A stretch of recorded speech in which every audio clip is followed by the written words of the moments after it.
আসসালামু আলাইকুম। Back calculation মুজাহিদে আপনাদের সবাইকে স্বাগতম। দীর্ঘদিন বিরতির পর আজকে আপনাদের জন্য ভিডিও নিয়ে আসলাম। দেশের রাজনৈতিক পট পরিবর্তনের পর খুব শীঘ্রই চাকরির পরীক্ষাগুলো শুরু হবে আশা করছি।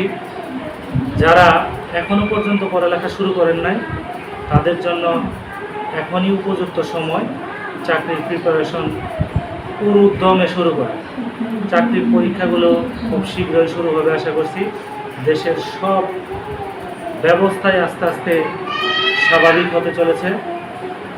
যারা এই পরিস্থিতিতে দ্রুত চাকরির প্রিপারেশন শুরু করবেন, পড়ালেখাগুলো নিজের আয়ত্তে নিয়ে আসবেন, তারাই ভালো করবেন পরীক্ষাগুলো।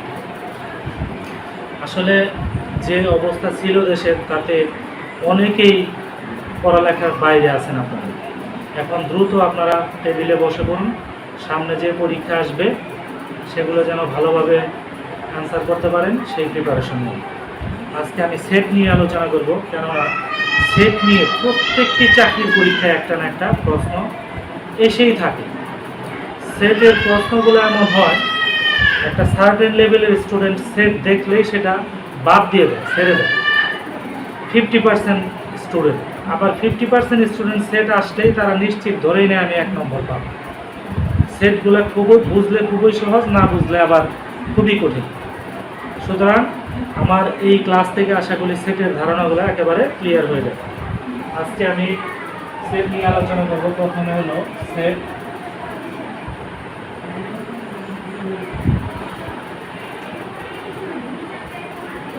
সেট কি? সেট কত প্রকার?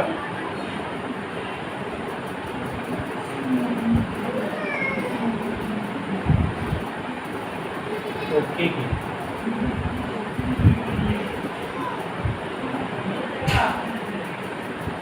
সেট কি? শুরুতে আসে সেট কি?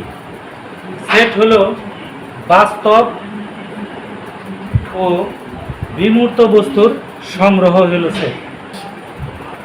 বাস্তব ও বিমূর্ত বস্তু। বাস্তব হলো যা আপনারা চোখে দেখতে পাচ্ছেন, স্বাভাবিকভাবে চোখে দেখা যায় যা, তাই বাস্তব। আর বিমূর্ত বস্তু কি? বিমূর্ত হলো আপনার চোখে দেখা যাচ্ছে না। মনে করেন আপনি ক্রিকেট খেলতে যাবেন, তাহলে ক্রিকেট খেলায় আপনার কি কি উপাদান লাগে? কি কি উপাদান লাগে? ক্রিকেট খেলতে গেলে আপনার লাগে কি? ব্যাট, বল, স্ট্যাম্প, আর কি কি লাগে? আপনি টেপ টেনিস হলে টেপ, গ্লাভস লাগতেছে উইকেট কিপারের, যা যা লাগে, প্যাড পরিধান করে অনেকে প্যাড, এই সবগুলা একটা কিসের সেট? ক্রিকেট খেলার উপকরণের সেট। আবার মনে করেন আপনি নবম শ্রেণীতে পড়ালেখা করেন, তাহলে নবম শ্রেণীতে যদি আপনি পড়েন, নবম শ্রেণীর বইগুলোর সেট। এখন নবম শ্রেণীতে কি কি বই থাকে? বাংলা, গণিত, ইংরেজি, আপনার যে যে বই আছে, সমাজ, বিজ্ঞান, ধর্ম, আপনি যা যা বই বলেন না কেন, এই সবগুলো মিলেই হলো আপনার এই নবম শ্রেণীর বইয়ের সেট। আবার মনে করেন আপনি বাচ্চারা একটা রং পেন্সিলের কিনে দেবেন, রং পেন্সিলের মধ্যে কি কি কালার থাকে, সেগুলো কি কি থাকে? বেগুনি থাকতে পারে, নীল থাকতে পারে, সবুজ থাকতে পারে, হলুদ থাকতে পারে। এই যে রং কালারগুলো, এই কালারগুলোরও একটা সেট হতে পারে। তাহলে এই যে সেট আমরা বলতেছি প্রত্যেকটা ক্ষেত্রে, ইভেন আপনি এই যে ডিনার সেট কিনতে যান, ডিনার সেটের মধ্যে কি একটা থাকে? থাকে না। সেখানে রাইসের একটা থাকে, রাইসেরই বিভিন্ন সাইজের কিন্তু ভিন্ন ভিন্ন হয়, কারির বিভিন্ন সাইজের ভিন্ন ভিন্ন থাকে। ভাজি রাখবেন কোনটা, ডিম ভুনা রাখবেন কোনটা, মাছ ভাজি রাখবেন কোনটা, এরকম অনেক সময় দেখা যায় 22টা, 27টা, 26টা, 32টা, 48টা পর্যন্ত একটা সেটের মধ্যে ডিশ থাকে। সেটের জনকটাকে দেখেন, একটা এমসিকিউ পরীক্ষার মধ্যে আসতেই পারে। জর্জ ক্যান্টরকে সেটের জনক বলা হয়, সেটের জনক। জর্জ ক্যান্টর হলো সেটের জনক, এটা মনে রাখবে সবসময়। সেট কত প্রকার তা জানার আগে আগে আমাদের জানতে হবে সেটের প্রকাশটা কিভাবে করে। দেখেন, সেটকে কিন্তু ইংরেজি বর্ণমালার বড় অক্ষর দ্বারা প্রকাশ করা হয়। আপনি ইংরেজি বর্ণমালার এ বি বড় অক্ষর, শুধু সি ডি এক্স ওয়াই বড়গুলো, এইগুলা দিয়ে কিন্তু সেট প্রকাশ করা হয়। আবার সেটের উপাদান কি, উপাদানগুলারে ঠিক এটার ছোট যে ইংরেজি বর্ণমালার ছোট যেগুলো আছে স্মল লেটার দ্বারা উপাদানগুলো, তাহলে সেট প্রকাশ করে ইংরেজি অক্ষরের বড় ক্যাপিটাল লেটার দ্বারা, বড় অক্ষর দ্বারা, আর ছোট দ্বারা উপাদানগুলো বোঝা। সেটের প্রকারভেদ। আচ্ছা, সেট প্রকাশ করার কয়টা পদ্ধতি আছে এটা জানা দরকার। দুইটা পদ্ধতি, একটা হলো তালিকা পদ্ধতি, একটা হলো সেট গঠন পদ্ধতি। অনেকে এই তালিকা পদ্ধতি আর সেট গঠন পদ্ধতি কিন্তু বুঝতে পারে না, এইগুলো আবার বুঝতে হবে। এগুলো ক্লিয়ার ধারণা যদি আপনাদের মধ্যে থাকে তাহলে এই সেটগুলার যে অঙ্কে আসুক না কেন আপনারা বুঝবেন। তালিকা পদ্ধতি আর হলো সেট গঠন পদ্ধতি।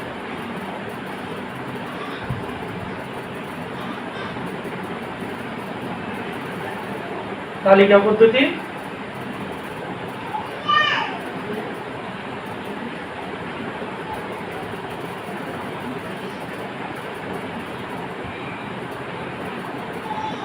সেট গঠন পদ্ধতি। এখন আসেন তালিকা পদ্ধতি কি। তালিকা পদ্ধতিতে হলো সেটের উপাদান সমূহ দ্বিতীয় বন্ধনীর মাঝে আবদ্ধ করা হয়, আর যে কয়টা উপাদান আছে সেই উপাদানগুলোকে আবার কমা দিয়ে সেপারেট করা হয়।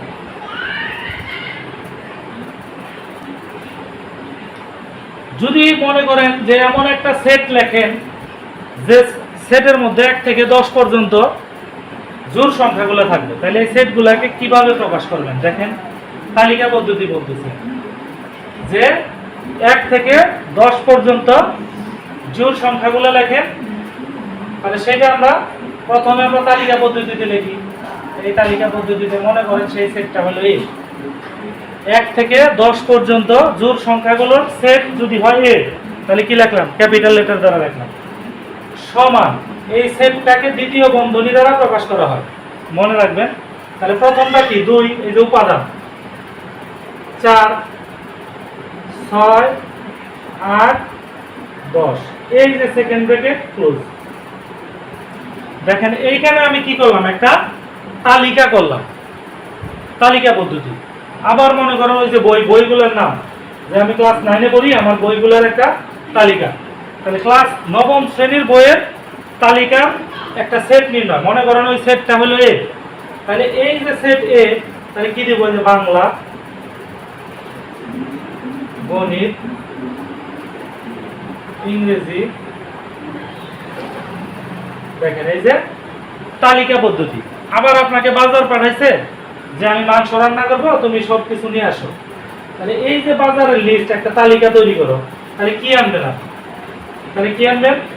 মাংস, মাংস মশলা, পেঁয়াজ, রসুন, আদা, জিরা, যা যা লাগে ইত্যাদি, তাই না? এইভাবে মনে করেন শেষ করে দিলেন। তাহলে এটা হলো তালিকা পদ্ধতি। সেট গঠন পদ্ধতিটা কি? সেট গঠন পদ্ধতি হলো উপাদানের সাধারণ ধর্মের গুণ উল্লেখ করে সংক্ষিপ্ত আকারে প্রকাশ করা। অর্থাৎ আপনি এমন ভাবে প্রকাশ করবেন, তালিকার ভিতরে যে নামগুলো আছে এগুলো কোনো কিছুই থাকবে না, কিন্তু একটা শর্ত দিয়ে আপনি বুঝায় ফেলবেন। কিরকম বুঝাবেন? মনে করেন প্রথমে কি বললাম, ওই যে 1 থেকে 10 পর্যন্ত জোড় সংখ্যাগুলোর একটা সেট আপনি লিখবেন। কিভাবে লিখবেন সেটা দেখেন, সেট গঠন পদ্ধতি কিন্তু আলোচনা করতেছি।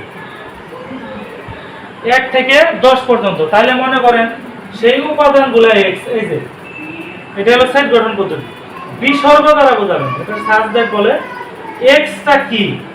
x হলো কি লিখবেন? x সাবজেক্ট x 1 থেকে 10 পর্যন্ত জোড় সংখ্যা x 1 থেকে 10 পর্যন্ত জোড় সংখ্যা। এই যে শর্ত এইটাই আপনার দেখেন তালিকা পদ্ধতিতে আমি কি লিখছিলাম 2 4 6 8 10 আর সেট গঠন পদ্ধতিতে জাস্ট একটা শর্ত বসাই দিচ্ছি যে এই উপাদানগুলো হলো x। এখন xটা কি বিসর্গর পরে সেটা দেখিয়ে দিই যে x হলো x such that x 1 থেকে 10 পর্যন্ত সকল জোড় সংখ্যা। এই হলো আপনার সেট গঠন পদ্ধতি।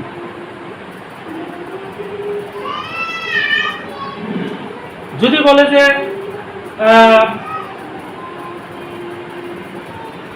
সকল বিজোড় সংখ্যার সেট গঠন পদ্ধতিতে সকল বিজোড় সংখ্যাগুলোর একটা সেট, তাহলে কি করবেন?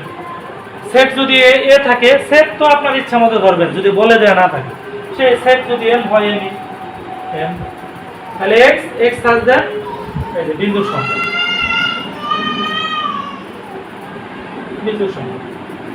সকল জোড় সংখ্যার সেট। এই দেখেন সেট গঠন পদ্ধতিতে সকল জোড় সংখ্যার সেটগুলো কেমন হবে?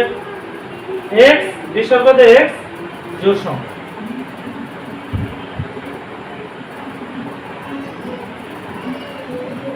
এই হলো আপনার তালিকা পদ্ধতি আর সেট গঠন পদ্ধতি। অর্থাৎ তালিকা পদ্ধতিতে আপনার সবগুলা উপাদান আলাদা আলাদা লিখতে হবে, আর সেট গঠন পদ্ধতিতে আপনি উপাদানগুলো আলাদা আলাদা ভাবে না লিখে সংক্ষিপ্তভাবে উপাদানগুলোর একটা শর্ত জুড়ে দিয়ে সবগুলাই সেখানে বসায় দিলেন। এইটাই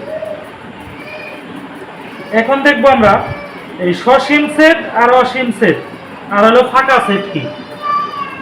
আমরা যেহেতু সেটের প্রকার ভেদগুলো দেখতেছি, আমরা এগুলো দেখে রাখবো।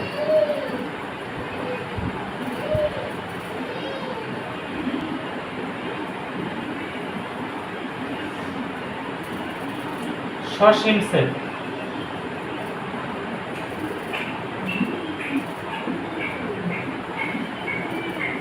অসীম সেট,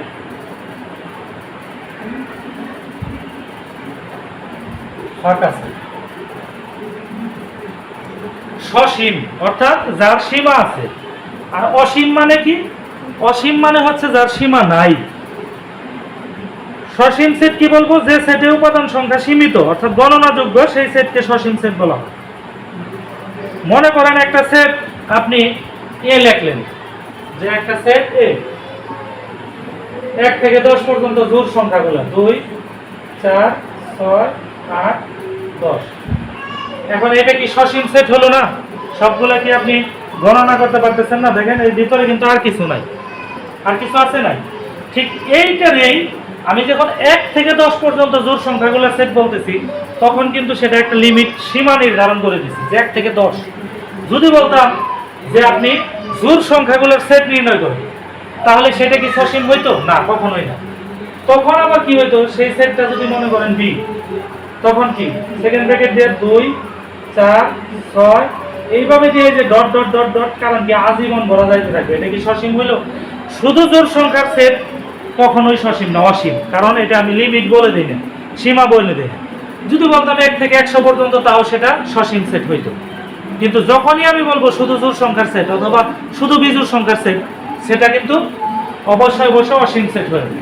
মনে করেন 1 থেকে 10 পর্যন্ত বিজোড় সংখ্যার সেট, তখন কি হইতো?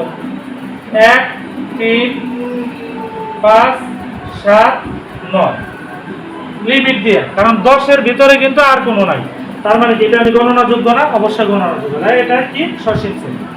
এখন যদি বলতাম যে না, শুধু বিজোড় সংখ্যার সেট নির্ণয় করো, তখন কি করব? সেই সেটের একটা নাম থাকবে, বড় হাতের ইংরেজি বড় হাতে 1 3 5 দিয়ে আজীবন যেহেতু যাইতেই থাকবে এই ডট ডট ডট। এটা কি হলো তাহলে? অসীম সেট। আর ফাঁকা সেট কি? ফাঁকা সেট হলো আপনার সেখানে কোনো উপাদানই নাই, উপাদান সংখ্যা নাই, সেটা হলো ফাঁকা সেট। যে সেটের কোনো উপাদান নাই তারাই ফাঁকা সেট বলে। এখন ফাঁকা সেট কতভাবে প্রকাশ করা যায় সেটা জানা থাকতে হবে, অনেকেই জানে না। ফাঁকা সেটে কিছুই থাকবে না, অর্থাৎ এই সেকেন্ড ব্র্যাকেট 2 পাশে আটকে দিলেন, মাঝখানে কিছু নাই, এটাও ফাঁকা সেট। আবার যদি আপনি এই যে ফাই বলে, এটাও ফাঁকা সেট। অনেকে কি করে ভুল করে সেকেন্ড ব্র্যাকেটের ভিতরে আবার এটা বসে, এটা হলো ভুল। ফাঁকা সেট দুই ভাবে প্রকাশ করা হয়। আজকে সেটের প্রকারভেদ, সেট কি এই আলোচনা করে শেষ করছি। আগামী ক্লাসে আমরা সেট নিয়ে আবার পরবর্তী বিষয়গুলো নিয়ে আলোচনা করব। আশা করি সে পর্যন্ত সবাই ভালো থাকবেন, সুস্থ থাকবেন। আজ এই পর্যন্তই। আল্লাহ হাফেজ।